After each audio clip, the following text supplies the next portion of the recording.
Olá pessoal, meu nome é Vitória Holanda, eu sou inspetora de Polícia Civil aqui no estado do Ceará há 14 anos e hoje eu venho falar sobre alguns áudios que eu recebi, eu não tinha tomado conhecimento ainda que esses áudios estavam circulando em WhatsApp acerca de um sargento da Polícia Militar que faz comentários ofensivos, desrespeitosos, repugnantes acerca das mulheres, as policiais femininas ou como eles chamam de PFEM.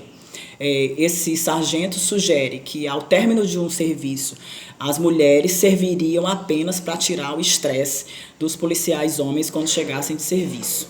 Ou seja, na ótica dele, essa seria apenas a única funcionalidade da mulher dentro da instituição. É um comentário repugnante, que causa ojeriza, que causa revolta, é um comentário misógino, né?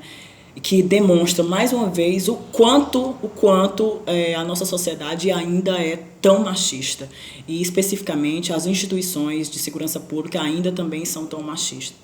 Eu, como policial civil aqui no estado do Ceará, já exerci cargo de chefia durante muitos anos. E todas as pessoas ao qual eu trabalhei, todos os homens ao qual eu trabalhei, me deviam muito respeito, tinham por mim muito respeito, porque sabiam da profissional que eu era, a profissional que eu sou e a profissional que exercia um trabalho com maestria. Mas dizer para vocês que não é fácil, que é fácil, não é fácil. Não foi fácil chegar a esse patamar de respeito. Realmente eu passei por situações que me causaram várias vezes muito descontentamento. Mas eu fui vencendo um a um, realmente na força do trabalho. Eu costumo dizer que hoje a polícia ela não sobrevive sem a força de trabalho feminino, sem as mulheres. A polícia hoje ela não tem mais espaço para não ter mais a mulher dentro da instituição. A mulher conta com a sensibilidade, com a sagacidade, com o domínio que ela tem de comunicação, de falar com o familiar de um infrator, com a testemunha, com a vítima, com a criança, com a própria mulher. Quando você chega numa casa, que você faz uma abordagem ou está numa investigação, certamente você vai encontrar lá muitas crianças. E são essas mulheres que são mães, essas mulheres que são irmãs, essas mulheres que são filhas, que conseguem ter uma comunicação melhor com essas pessoas. As mulheres exercem na polícia um trabalho de inteligência, né? Hoje as mulheres, o trabalho de inteligência hoje, ele conta realmente com essa sensibilidade feminina. Existem realmente, esse preconceito ele existe, é bom que a gente fale sobre isso, não só no mundo masculino, mas existe também um preconceito, também a gente tem que quebrar como instituição, das próprias mulheres na instituição. Existem muitas mulheres que dizem que não trabalham com outras mulheres, que só trabalham com homens. Isso também é uma falta de respeito, é um preconceito também dentro da instituição que a gente tem que quebrar. Ou seja, nesses meus 14 anos, se eu enumerar para vocês situações, não desmerecendo os homens na polícia, claro, né? Não desmerecendo, inúmeras situações realmente que eu tive, que se eu pudesse trabalhar com uma mulher, eu trabalharia com uma mulher. São inúmeros relatos. Eu já vi quando um profissional ele tem a ser um péssimo profissional, ele independe de sexo.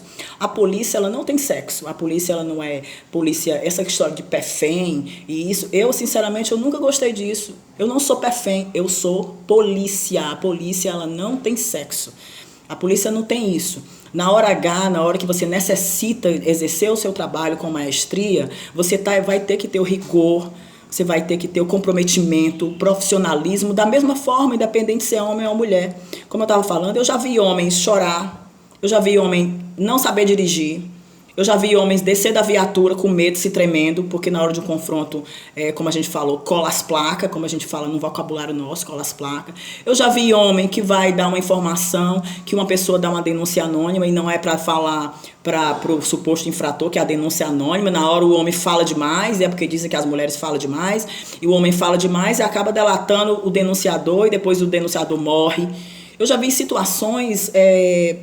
várias situações que realmente o homem estava à frente e não deu certo. Então a gente não pode dizer isso. A gente não pode dizer que a mulher na polícia ela vai servir para isso. Primeiro que você não pode dizer isso em hipótese alguma, porque eu duvido ele dizer isso com a mãe dele, com a irmã dele, com a mulher dele, ou seja, com quem for, com outra pessoa, uma mulher da família dele. Ele não vai dizer isso. mas ele vai dizer com outras mulheres. Eu venho sempre falando sobre isso, é sempre bom lembrar que nós temos que nos posicionar em relação a isso, em relação a esse machismo estrutural que a gente vive. E esse machismo dentro da polícia, ele é algo que ele não pode mais existir. Por quê? Porque quando você faz um concurso, hoje, não existe como existia antigamente, esse paradigma foi quebrado há muito tempo, acerca do número de vagas. 100 vagas para mulheres e 700 vagas para o homem. Não. O mesmo conteúdo que você vai estudar para entrar na instituição é a mesma coisa que um homem vai estudar, é a mesma coisa que a mulher vai estudar. Ou seja, a mesma oportunidade que o homem vai ter, a mesma oportunidade que você vai ter. O teste físico vai ser o mesmo, com as limitações, claro. A prova oral, se tiver, vai ser a mesma. O teste escrito vai ser o mesmo também. Ou seja, hoje o servidor público, ele entra pela mesma via de acesso à mulher que o homem entra. Então, não há mais que se falar sobre isso. Isso é uma coisa passada. É algo que não se tolera mais. Nós não podemos mais tolerar isso. Está dentro da instituição e o homem, quando vai entrar numa viatura, exclui a mulher porque a mulher não pode entrar, porque a mulher não é uma boa profissional. Não, isso não existe. Isso não existe. Hoje existem treinamentos para isso, a mulher é empenhada para isso, as mulheres quando entram na polícia, elas entram apaixonadas pela profissão, elas são sensíveis ao cargo, elas são comprometidas demais. Eu já tive investigação que eu não dormi, que eu cheguei em casa de madrugada, que eu não tive tempo. As mulheres ainda têm um agravante enorme, elas são donas de casa, elas têm filhos, elas têm família, elas têm marido, ela não chega em casa, ela não coloca a sua bota lá do lado do sofá, ela pede a comida do seu marido, a sua esposa e vai se deitar no sofá e assistir o jogo do Flamengo, não. A mulher chega em casa, ela vai ainda cuidar dos filhos, vai ensinar a tarefa do filho, ela vai falar com o filho adolescente, ela vai falar com o marido, ela vai cuidar da casa, ela vai cuidar do cabelo, ela vai cuidar da unha. Então, o que se dizer de uma mulher dessa? Uma super mulher dessa? Nós, na polícia, não somos e nem podemos ser tratada como objeto de prazer para se tirar estresse de homem. Nós, na polícia, merecemos respeito, merecemos ser tratadas como profissionais, concursadas da segurança pública e que temos empenho com a sociedade. Nós, na polícia, merecemos ser tratadas como mulheres. Mulheres, não como prostitutas, porque nós não somos. Nós somos polícia e merecemos respeito.